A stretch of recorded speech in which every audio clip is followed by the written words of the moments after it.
It's a few minutes after, so I feel like we should start. Shall we? If anybody joins, we can let them in. So I'm going to share. Let's see. Slideshow. There we go. All right. I will admit Yvonne. So we're going to start with a prayer. Richard, are you on? Yeah, To be able to see the. I am. And I'm watching for people coming in too. So Thank you. I can admit people but I can also do the opening prayer. Thank you. You all will all help with that as well. So let us pray. People of God, return. You are called to be God's own. From the mountains, announce the good news. God comes in justice and peace to all who follow in God's ways. You are God's children. Together, Lord, make us one in the peace of Christ today and forever. Amen. Amen. Thank you, Richard. Mhm.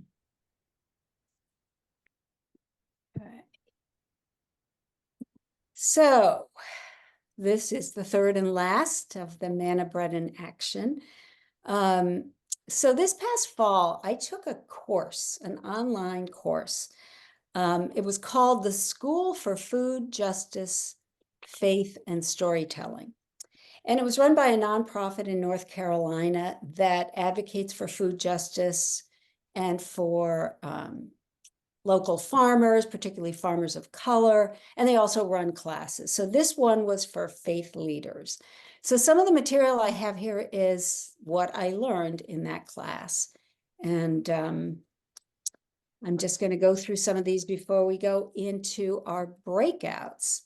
So first of all, when we talk about food, our food system, and what we do to feed others in our community, we really can't ignore the fact that it's inherently political. So as the late, great Anthony Bourdain said, there's nothing more political than food: who eats and who doesn't. So some of you may be familiar with this book. I think it came out in 2008, In Defense of Food by Michael Pollan. It's an excellent book. And it basically, he has this sort of mantra: eat food, not too much, mostly plants. And his definition of food is unprocessed food. So he was one of the first to really focus about eating processed foods and how they weren't good for you. And real food is, he said, anything that your grandmother would recognize. So if your grandmother wouldn't recognize it, it's not real food. And so I think it was pretty influential. I loved it. And it sounds really easy, right? Well, another book is one that we had to read for the class. And in fact, one of the three authors, Sarah Bowen, came and spoke to our class. It was called Pressure Cooker. And it's kind of along the lines of books like Nickel and Dimed in America by Barbara Ehrenreich or Evicted by Matthew Desmond, where they followed real families, people in impoverished circumstances, trying to get food on the table. And this whole idea of, well, it's just so simple: get fresh food and just get the whole family to sit down around the dinner table, and it's great, right? And the stories of some of these families have really stuck with me. There are 9 different families that get profiled. I don't know if the book is available, and I would urge anybody to read it, because it really, I feel like another book that had a similar effect on me was The Warmth of Other Suns, about the Great Migration by Isabel Wilkerson, where there were just stories that I can't forget. So, you think about Michael Pollan's situation. Well, what if you do shift work and you have a different schedule every day, and you've got kids and you've got to figure out who's going to give them dinner? Maybe it's your mother coming over, or they're going to a neighbor's. Spouses who are kind of meeting, you know, at cross purposes because of their different work schedules, and trying to actually get this really healthy homemade meal on the table. What if for your grocery shopping, the only food that you can really easily get to is this convenience store around the corner that isn't really very healthy and is also expensive. So some of these families, they get on like 2 buses to get to the big grocery store where their SNAP benefits go the farthest, where they've got things that are on sale, where they can get the fresh food. But then they have to go home with their bags on the bus. So, you know, it's just the sort of world that doesn't happen for me and probably the rest of us. There's one family that's living in a hotel room. A woman, her mother, and the woman's 2 children. And they have a mini fridge, a hot plate, and a microwave. And it's like, no wonder that they end up going and getting frozen pizza and making it in the microwave a lot of the times. I mean, they don't always make the best choices, but none of us do. And the difficulties that some of them have, just doing what, I don't know, I tend to take for granted is really powerful to me. So poor access to healthy food is pervasive across our whole country, shamefully, in rural and in urban areas. So I've got a couple of very short video clips to show. One of them is the rural view, and it's about Dollar General. So we're just going to watch a few minutes of this. Retailers around the country are shuttering stores, a list that ranges from Toys R Us, which just announced it's closing or selling all its U.S. locations, to brands including Foot Locker, J. Crew, and Macy's that are shrinking their brick-and-mortar operations. But one retailer, Dollar General, is doing just the opposite, opening store after store in markets that no one else will touch, and making a lot of money doing it.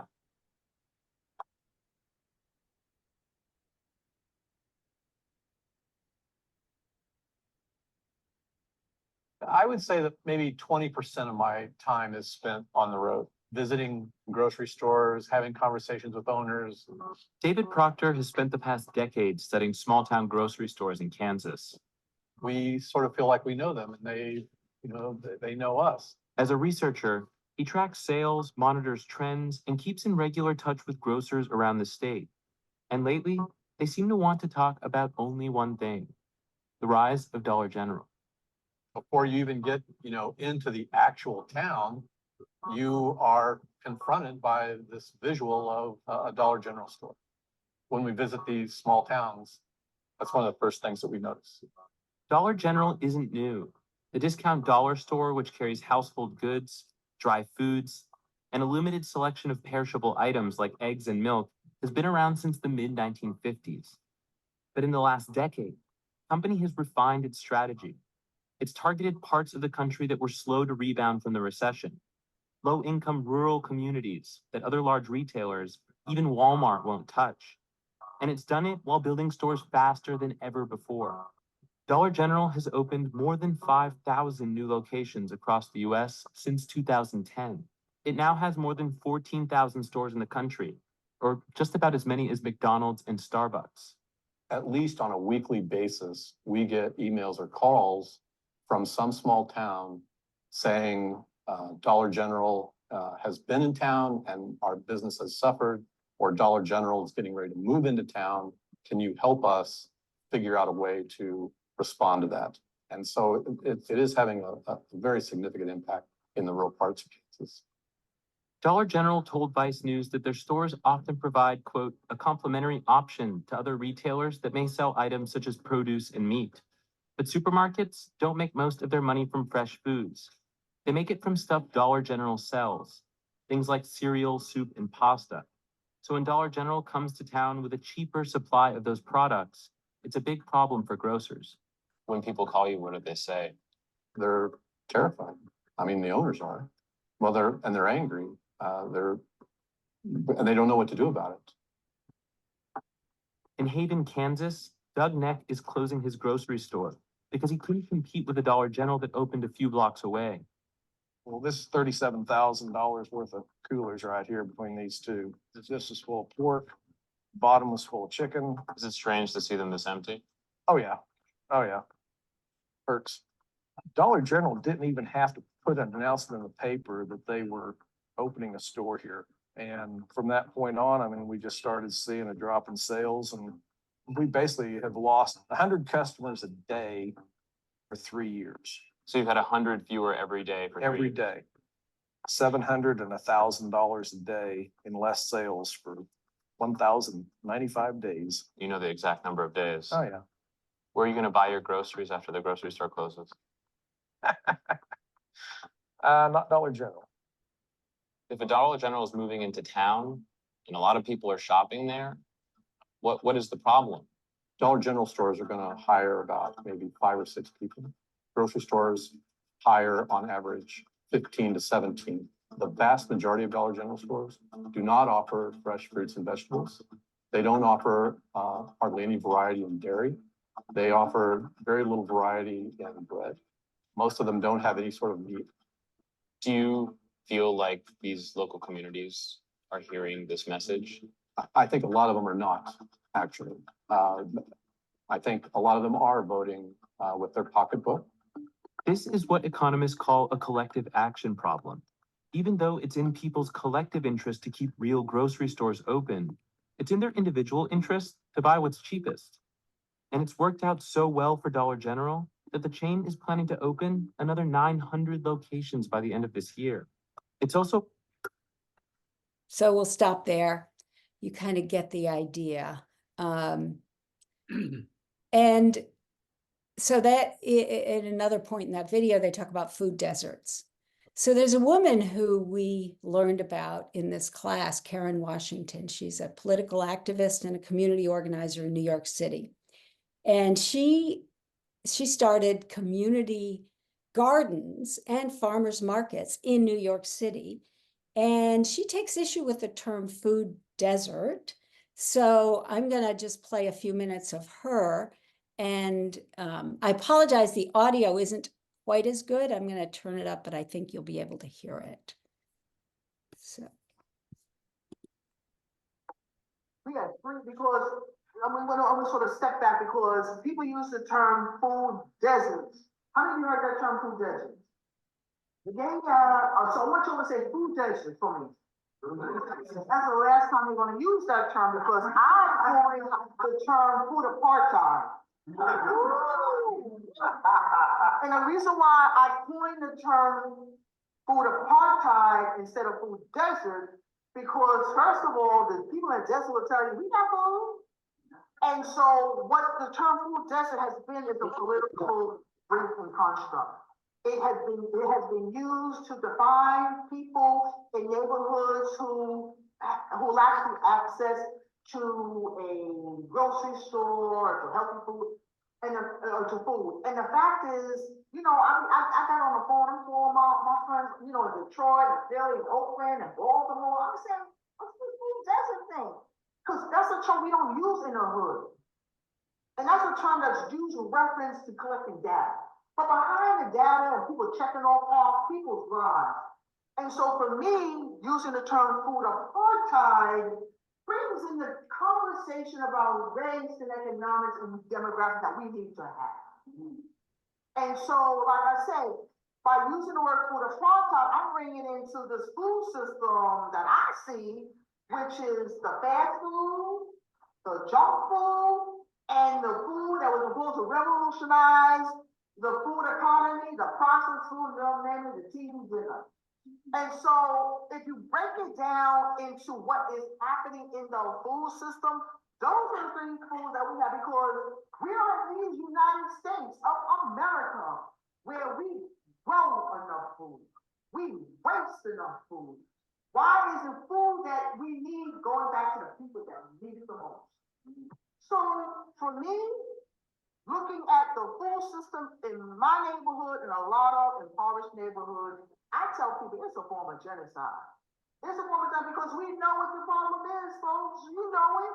You know that the unhealthy, cheap food go into poor neighborhoods and the good, healthy food going to rich neighborhoods. We know that. It's, you know, it's not like rocket science.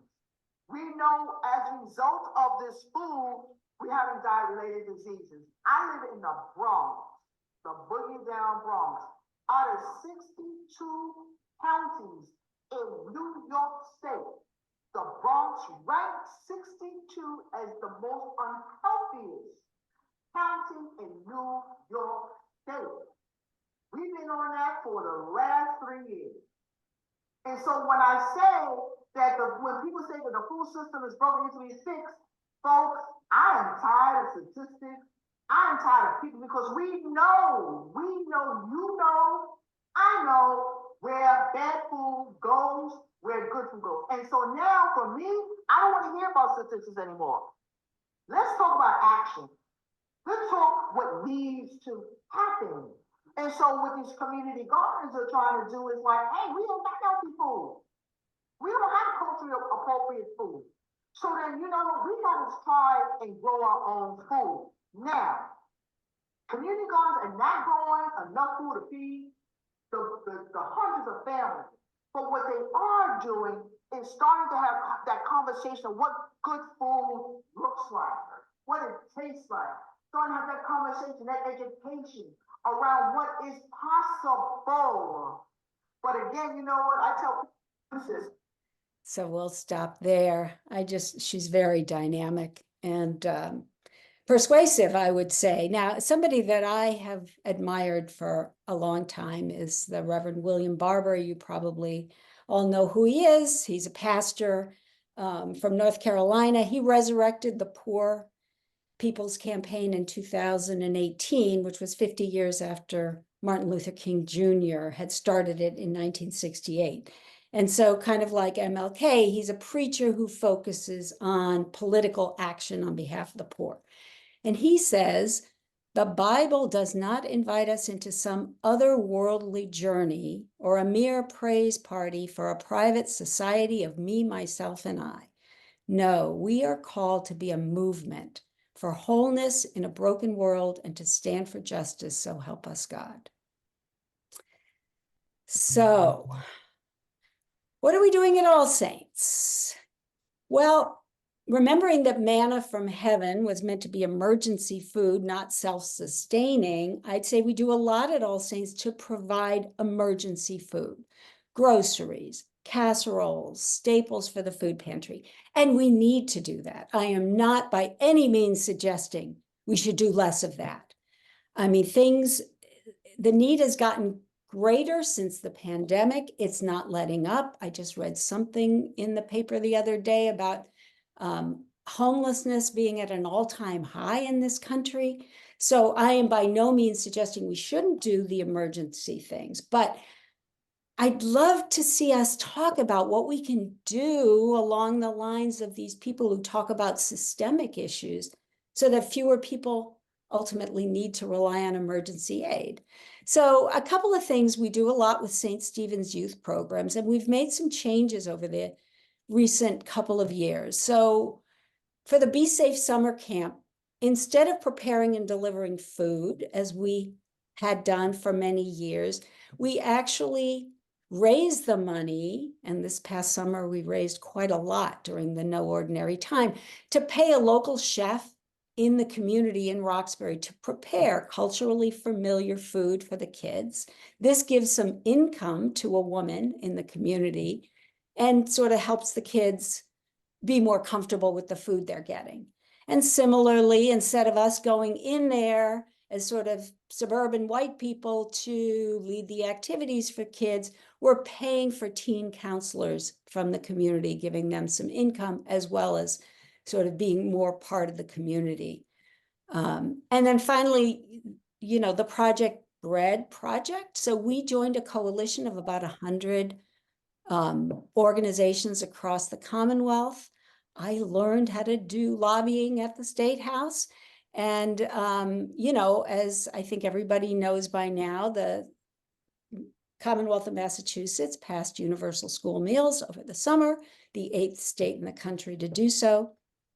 And I'd argue that universal school meals has just a huge impact on bridging the wealth gap that we talk about. No need to prove your need, sign up for vouchers with the paperwork and stigma that requires, and just the difference for kids in being well fed in terms of their ability to learn, in terms of their overall health, is huge. So I really think this is a big deal. And I asked the folks I've been working with at Project Bread, what's next now that you did this? And one woman said with a totally straight face, oh, we're going to eliminate hunger entirely in the state of Massachusetts. So I said, well, sign us up. We want to help. So they're a wonderful organization. And I know Honor's on this call and that she does a lot for Project Bread in terms of fundraising, et cetera. So another book, we didn't read the whole book, but we read from it in our class, was called Jesus for Farmers and Fishers, Justice for all those marginalized by our food system. And the author, Gary Nabhan, adapted the Matthew 5 Beatitudes. And I thought maybe we could just read this aloud before we kind of move on to our next phase. So can I ask people to unmute and maybe read line by line, assuming you can see it clearly enough? Anyone want to read? Beth, you want to read the first? Sure.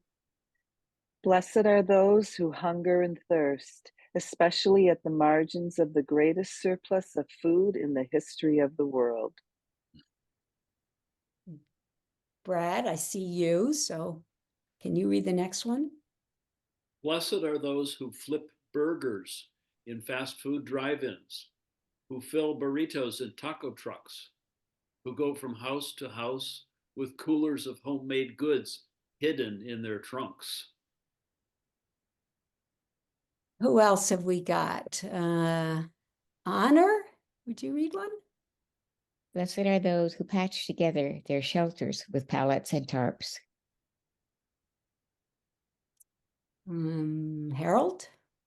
Blessed are those who glean their meals from the produce dumped on the edge of fields. Roberta? Blessed are those who are famished and fatigued when nightfall comes. And who would read the last one? I'm not able to see everybody here, so somebody jump in. Blessed are those who are famished and fatigued when blessed are those who pray for Jesus to arrive with fresh loaves and fishes. Thanks. So we're going to move into breakout discussions now. And these are the three questions, and the groups don't have to answer all three, but they're kind of the things that are on my mind. The first is just how comfortable are we at All Saints going into things that feel more inherently political? And people can share their own experience in advocating for a more just society and share some thoughts on how could we do more of that at All Saints? So we should put those questions in the chat, unless Richard. I just did that. Thank you. Okay. So yeah, so it's about 7:30, almost 7:30. I think if we take 15 or 20 minutes. You want 15 or 20? Oh, let's say 15, and then we can. Let's do 15. Okay. Okay, so All right. Can you do that, Richard? I will do that. Awesome. Off we go. Off we go.